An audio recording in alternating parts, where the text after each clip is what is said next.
की इस वीडियो में हम बात करने जा रहे हैं कोरिया संकट के बारे में, कोरिया युद्ध के बारे में, जो कि 1950 से लेकर 1953 तक चला। ये घटना भी शीत युद्ध के दौर की एक महत्वपूर्ण घटना है। तो आइए समझते हैं इस घटना को मानचित्र के द्वारा। तो आइए दोस्तों, जैसा कि हमने अपनी पिछली वीडियो में बात की थी, किसके बारे में, क्यूबा मिसाइल संकट के बारे में, आज हम अपनी इस वीडियो में कोरिया संकट, कोरिया युद्ध के बारे में बात कर रहे हैं, जो कि शीत युद्ध के दौरान की एक घटना, महत्वपूर्ण घटनाओं में से है, जिसे शीत युद्ध का चरम बिंदु या शीत युद्ध का चरमोत्कर्ष भी कहा जाता है। तो देखिए, जैसा कि मैं आपको हमेशा कहता हूँ कि किसी भी ऐसी घटना को समझने के लिए सबसे अच्छा माध्यम, सबसे अच्छा तरीका मानचित्र पर उस घटना को समझना होता है। तो आज भी हम इस क्यूबा मिसाइल संकट के बाद कोरिया संकट को मानचित्र पर ही समझते हैं, मानचित्र पर जानने की कोशिश करते हैं। तो देखिए, जैसा कि मैं आपको कहता हूं बार बार कि जब भी आपको विश्व के किसी भी देश को इंडिकेट करना हो, पहचानना हो, तो आप सबसे पहले भारत से इंडिकेट करें। और जिस घटना की हम आज बात कर रहे हैं, कोरिया संकट की, वो घटना आपको तब पता चलेगी कि जब आप कोरिया को मानचित्र पर देख पाएंगे। ये भारत है, और भारत से आप थोड़ा सा पूर्व की ओर चलेंगे तो यहाँ चाइना, और चाइना के बाद आप देखेंगे यहाँ पर जापान और कोरिया दोनों देश हैं। यहाँ ये आपका जो देश है, ये जापान, और ये है कोरिया। तो देखिए, जिस घटना की हम बात कर रहे हैं, कोरिया संकट, वो घटना है, अगर हम समय अवधि की बात करें, अगर हम टाइम पीरियड की बात करें, तो वो घटना है 1950 से 1953 तक की ये घटना है। 1950 से 1953 तक कोरिया संकट, कोरिया युद्ध हुआ। हम उसी के बारे में आज विस्तार से बात कर रहे हैं।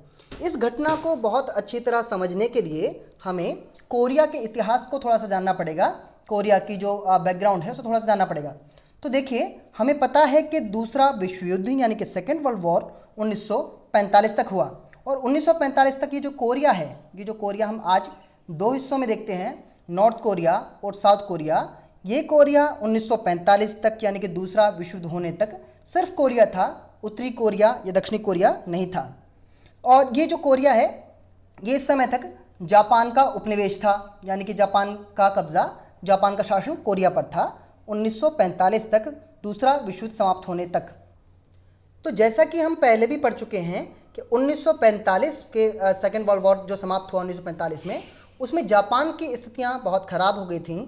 जापान इस युद्ध में हार गया था, और हारने की वजह से जापान को अपना जो उपनिवेश था, अपना जो औपनिवेशिक देश था कोरिया, उसको भी छोड़ना पड़ा।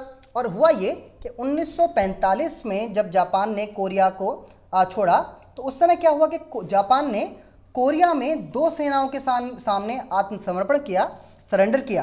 कैसे कि इसने उत्तरी हिस्से में, कोरिया के उत्तरी भाग में, उत्तरी हिस्से में सोवियत संघ के सामने, देखिए सोवियत संघ यहाँ पड़ोस में था उस समय, और सोवियत संघ के सामने, और दक्षिणी भाग में, दक्षिणी हिस्से में अमेरिका के सामने आत्मसमर्पण कर दिया। ये बात 1945 की है, ये बात 1945 की है जिसकी मैं बात कर रहा हूँ। 1945 में कोरिया दो भागों में बट गया, कोरिया दो हिस्सों में बट गया, उत्तरी कोरिया और दक्षिणी कोरिया, कि जब सोवियत संघ ने और अमेरिका ने कब्जा कर लिया कोरिया पर, जापान बुरी तरह से हार चुका था। अब हुआ क्या कि 1945 में कोरिया के दो हिस्से होने के बाद कोरिया जो है दो भागों में बट गया, एक नॉर्थ कोरिया ऊपर का हिस्सा और नीचे का हिस्सा दक्षिणी कोरिया।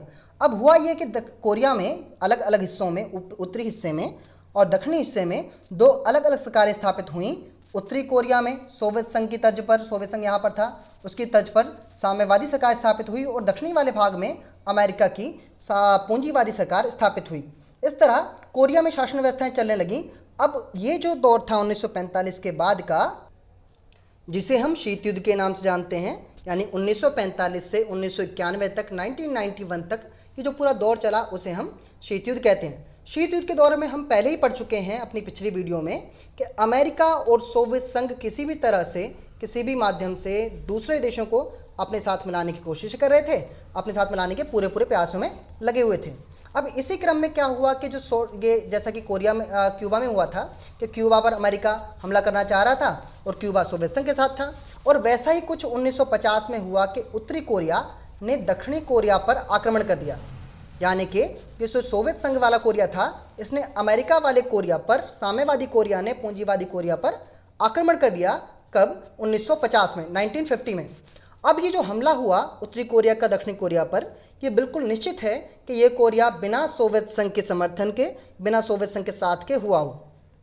अब हुआ ये कि जब नॉर्थ कोरिया ने साउथ कोरिया पर आक्रमण कर दिया, उत्तरी कोरिया ने दक्षिणी कोरिया पर आक्रमण कर दिया, तो ऐसी स्थिति में दक्षिणी कोरिया का समर्थक यानी कि अमेरिका उसके सहयोग के लिए, इसके सपोर्ट के लिए आता, यह बिल्कुल निश्चित था, अवश्यंभावी था।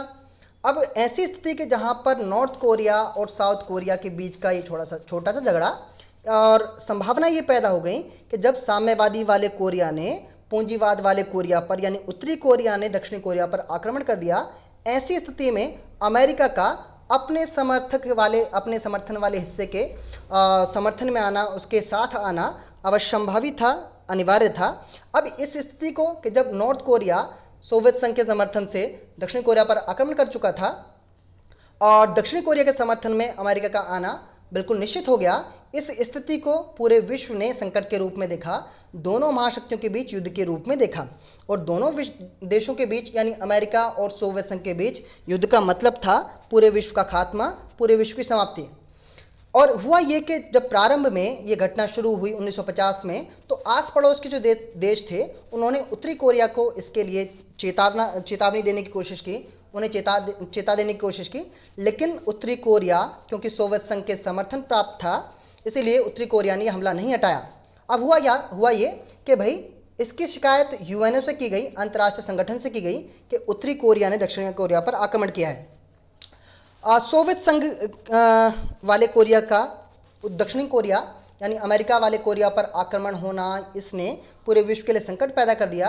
और इस संकट से निपटने के लिए अब अमेरिका ने क्या किया कि यहाँ पर बड़ी सूझबूझ से, बड़ी समझदारी से काम लिया, और अमेरिका ने खुद इस हमले का जवाब ना देकर यूएनओ से यानी अंतर्राष्ट्रीय संगठन से इसकी शिकायत की, और अंतर्राष्ट्रीय संगठन के हस्तक्षेप से इस हमले को, इस घटना को टाला गया। ये घटना है, ये संकट है 1950 से 1953 तक की घटना, जिसे हम कोरिया संकट के नाम से या कोरिया युद्ध के नाम से जानते हैं। एक बात मैं और यहाँ मेंशन कर देना चाहता हूँ, आपको बता देना चाहता हूँ कि इस घटना में यानी कि कोरिया संकट में दोनों ही देशों के बीच समझौता कराने में, दोनों देशों के बीच सुलह कराने में भारत की बड़ी महत्वपूर्ण भूमिका रही। और उस समय के तत्कालीन भारतीय रक्षा मंत्री और प्रधानमंत्री हमारे पंडित जवाहरलाल नेहरू और रक्षा मंत्री वी.के. कृष्ण मेनन, इनका बड़ा योगदान रहा, इनका बड़ा जो है इसमें सहयोग रहा इन दोनों देशों के बीच कोरिया संकट पर मध्यस्थता स्थापित करने में, दोनों के बीच समझौता सुलह कराने में। तो ये है हमारा कोरिया संकट, जिसे आप पूरे विश्व मानचित्र पर भी देख लें, पूरे विश्व मानचित्र पर एक बार समझ लें। ये घटना है 1950 से 53 की कोरिया संकट, कोरिया युद्ध के नाम से हम इसे जानते हैं।